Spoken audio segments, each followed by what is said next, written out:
Praise the lord. ఈరోజు దేవుని వాగ్దానము, మీలో ప్రతివాడును తన సొంత కార్యములను మాత్రమే కాక ఇతరుల కార్యములను కూడా చూడవలను. క్రీస్తు యేసునకు కలిగిన ఈ మనస్సు మీరును కలిగి ఉండిడి.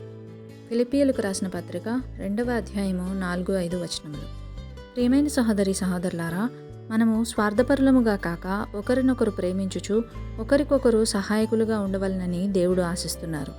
స్వార్థపరుడైన వ్యక్తి దేవునికి గాని తోటివారికి గాని ఉపయోగకరంగా ఉండలేడు. కానీ క్రీస్తు యేసును కలిగిన వారు ప్రేమతో ఇతరులకు సహాయపడుతూ తామును తృప్తిపరచబడతారు.